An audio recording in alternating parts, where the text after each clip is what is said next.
to meet everyone. So pada hari ini saya mohon kepada tim daripada BPM dan juga daripada Awan Tech untuk saya berjumpa lah walaupun dapat sebentar saja, but at least I can share with you what's happening and hopefully you can understand where we are coming from supaya tidak ada apa orang kata perkara-perkara yang mungkin tidak tepat diwar-warkan kepada mereka yang tidak sepatutnya diwar-warkan lah. Because to me at the end of the day, saya percaya semuanya adalah berniat baik. Niat ikhlas, definitely. Tetapi niat yang baik tidak menghalalkan cara.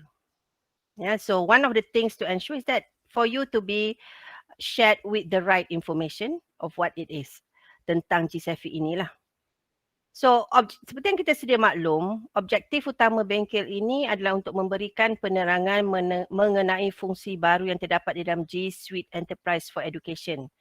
G Suite Enterprise for Education dan juga fungsi-fungsi baru yang terdapat dalam tu untuk kita memaksimumkan penggunaannya di dalam pelantar pembelajaran delima.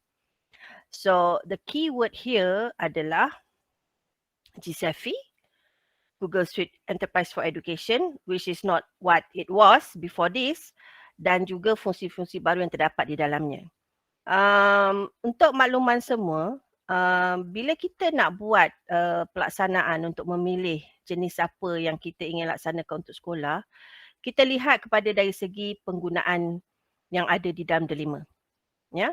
Yang masa itu ianya adalah G Suite for Education. Secara percuma, lesen yang diberi secara percuma secara collaboration di antara KPM dan juga Google, termasuk Microsoft dan juga Apple.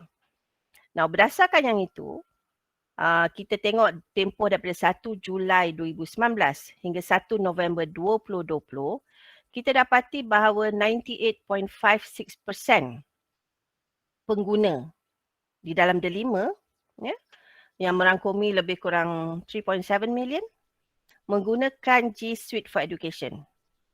Bukan GCSE, but G Suite for Education yang semasa itu yang kita guna pakai di dalam pelantar delima sebelum ini.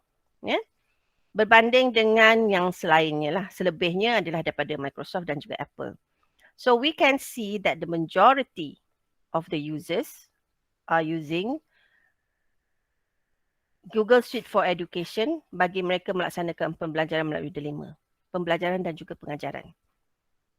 Berdasarkan data itu dan juga berdasarkan percakapan kita, conversation that we have with BSTP dan sebagainya, kita melihat masa itu kita kita akan mengakhiri iaitu the Microsoft Education Alliance Agreement, EAA tu akan tamat pada 28 Februari 2021. So we need to identify. We need to identify what would be the best way forward. Sesuatu yang bukan hanya menepati keperluan satu sekolah saja untuk kegunaan satu produktiviti, but keperluan lebih kurang keperluan alam sejagat lah dalam konteks ini. Maksud saya keperluan orang ramai. So we know that bila kita tengok kepada Google Suite for Education yang bukan enterprise version, dia ada limitation. Dia ada limitation dari segi penggunaan dia. Kalau kita tengok, kalau sebelum ni Google, bukan Google Suite, bukan GCSE, Google Suite for Education sahaja yang FOC, ya, hanya boleh 100 peserta saja dalam Google Meet. Ya, tiada fungsi recording, tiada fungsi live stream, tiada noise cancellation, tiada activity post, tak boleh, Q&A tak boleh. But we have to understand that it's a collaboration effort, isn't it? It's a free of charge kind of thing whereby a collaboration, the win-win situation is that the third party atau Google ke Microsoft ataupun Apple boleh bercakap dengan negara luar atau pada agensi lain, pada industri lain mengatakan bahawa they have this good collaboration dengan MOE. But that's about it. That's it. But we also understand with the pandemic, keperluan untuk kita mendapat fungsi yang lebih baik daripada apa yang sedia ada tu adalah sangat tinggi. We need to understand that the new normal requires us to have a better functionality of apa yang ada dalam delima. And because of that, the decision was made at that point of time. We then have a series of discussion, conversation Bukan hanya dengan Google, termasuk juga dengan Microsoft, termasuk jugalah dengan, I don't think we talk to Apple because Apple was very ni, antara Microsoft dengan Google sahaja, untuk kita dapatkan what would be your best value add that you can give to us. Because sekarang ni, kita nak invest ni. But we also know the moment they come to us and they work with us, dia punya win-win situation for their side will be high also. So kalau kita invest tetapi kita tidak dapat value add yang menarik, yang lebih daripada apa yang kita beli, makanya we are a little bit on the losing end. Of course, we get the licenses that we have 109,000, but beyond that, does that mean kita kena beli lagi ke untuk terus mempertingkatkan contohnya daripada yang kita boleh membolehkan daripada 100 peserta jadi 250 peserta. So we have that series of discussion with multiple parties, dan seterusnya we go for the best value for money yang also will give us the return on investment, at the same time will give us the functionality that we need for us to further enhance the 5. So itu adalah hakikatnya, ya. Because bila kita buat perkara ni, dan untuk makluman tuan-tuan dan perempuan, dia bukan BPM cakap dengan BSCP, okay kita bincang, kita beli lah, lepas tu kita terus beli je lah. Oh, that's not how it works. Kita perlu bentangkan dalam jawatankuasa teknikal ICT KPM. Kita perlu bentangkan dalam jawatankuasa pemandu ICT KPM. Kemudian kita kena bentangkan dalam jawatankuasa teknikal, dalam jawatan JTISA, ICT sektor awam yang dipengerusikan oleh mampu. So in other words, ada mungkin yang saya dengar bunyi mengatakan we get for free all these things. No, that's not how it works. So the series of things that we need to do, that's it. Dan berdasarkan percakapan kita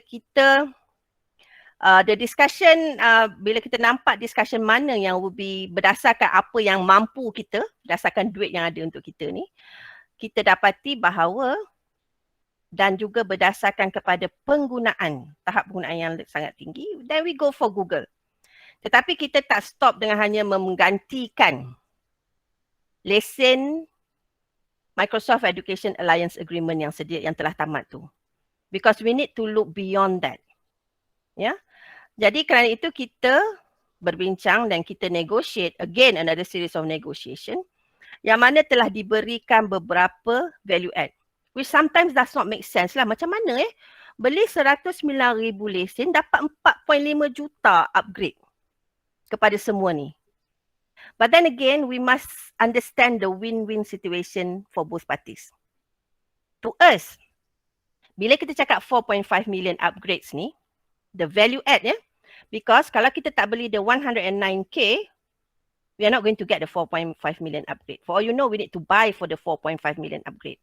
Cuma the negotiation process is as such so that kita boleh nampak bahawa kerana kita dilihat sebagai salah satu case study yang kemudiannya mungkin diguna pakai oleh pihak Google untuk menjelaskan how successful they were.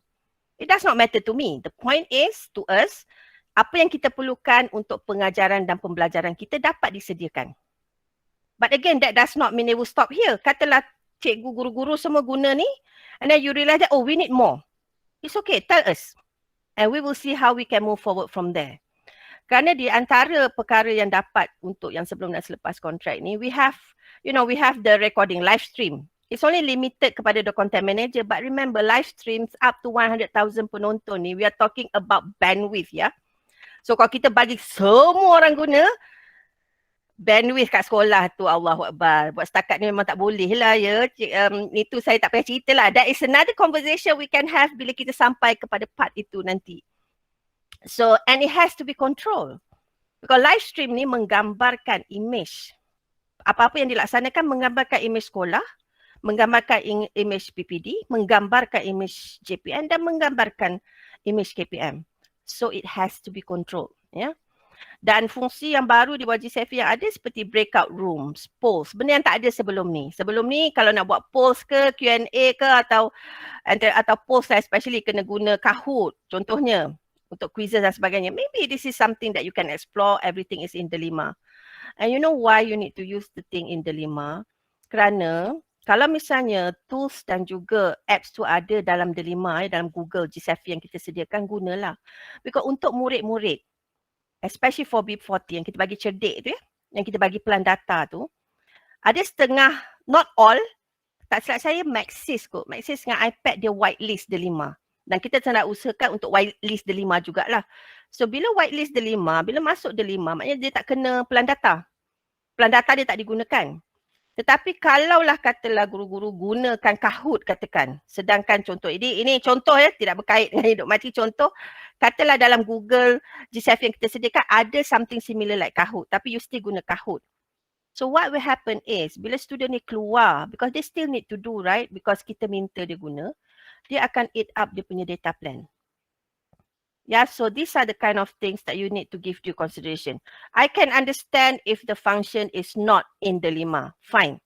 But bagi tahu kita, mungkin kita akan bincang dengan BSTP on how can we achieve that supaya benda yang kita ingin laksanakan bukan hanya untuk memudahkan kita, tetapi juga untuk memudahkan murid-murid yang akan have access to that.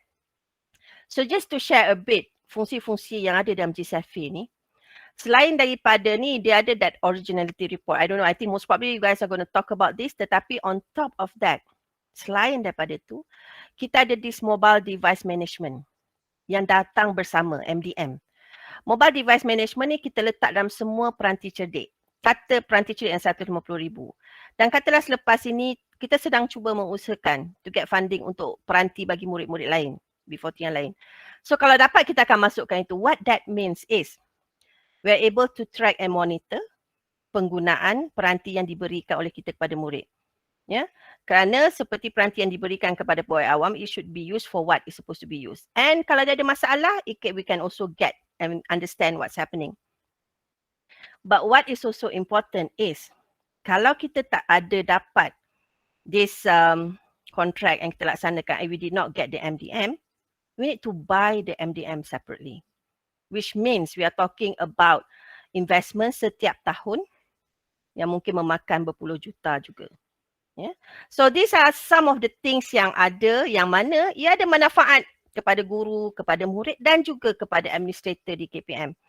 So apa yang ingin saya jelaskan di sini is just to share and for you to understand, bahawa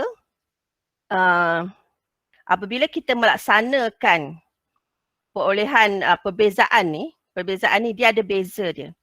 Kita beli 109,522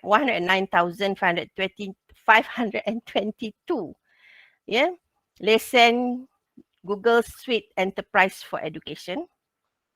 Dan kerana kita beli tu dan kita buat investment untuk 3 tahun yang akan datang, 3 years, for the next 3 years, kita dapat additional functions yang hanya boleh didapati kalau kita upgrade dalam Delima, which we are able to do that. And on top of that, kita dapat MDM, mobile device management, kita dapat advanced security dan sebagainya. So, I believe that what I'm trying to share here today is to manage expectation, satu. Dan keduanya untuk memberitahu perkara bagaimana ianya berlaku supaya tidak timbul lagi selepas ini yang mengatakan seolah-olah ada apa orang kata conflict of interest dan sebagainya. Even though this thing are said in jest ni dalam cara bergurau, dalam kumpulan yang tidak formal. Sebagai pegawai awam, kita, saya, tuan-tuan dan puan-puan, guru-guru dan rakan-rakan saya dari BPM, kita kena akur bahawa kita tertakluk dengan etika sebagai pegawai awam. We need to understand that. Because sometimes we mean well. Saya melihat perkara ni bila saya bercakap tadi mula-mula upset. Tetapi bila saya mendengar ni, saya bercakap dengan Cik Kadir dan juga rakan-rakan saya Puan Yati dan sebagainya. I believe that the person, whoever it is yang mengatakan benda yang kurang tepat ini, ianya adalah berniat baik. Tapi niat baik tidak menghalalkan cara. So please remember that. This information kalau ada, fahami. Kalau tak faham, tak jelas, boleh tanya. Tak ada masalah. Boleh email pada saya, azlina.azman@moi.gov.my. Kalau ada yang rasa kurang puas hati ke, rasa okey ni tak boleh buat ni, bagi tahu saya. Pasal kita kena akur juga. berdasarkan apa yang kita beli, there are functions yang ada dan mungkin ada yang kita perlukan untuk pengajaran. Memang tidak ada dalam function yang kita sediakan. Then so be it. But does that mean itu the end of it? No. Sekiranya diperlukan, majority memerlukannya, then we'll think and we'll talk about it and kita fikirkan cara bagaimana untuk mendapatkan fungsi itu berada dalam delima.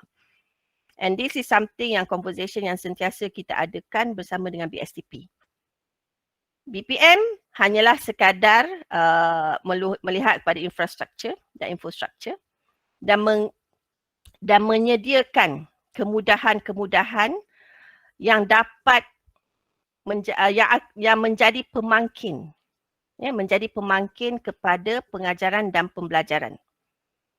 Sama ada secara daripada rumah ataupun di kelas ke, at the end of the day we have to face the fact that pendidikan secara digital ni is going to be the new norm. Ini satu new normal. Kita tak suka ke, ini adalah the new normal. And therefore, BPM dalam konteks ini akan sentiasa bersedia untuk mendengar dan melihat, menambah baik mana yang boleh. Tetapi ada sekiranya perkara yang tidak tepat diberitahu, maka sudah tentunya saya akan maju ke depan untuk menjelaskan. Kalau betul silap cara kita, please. Kalau tak betul, bagi tahu saya. Kalau suka, bagi tahu orang lain. Jangan bagi tahu saya.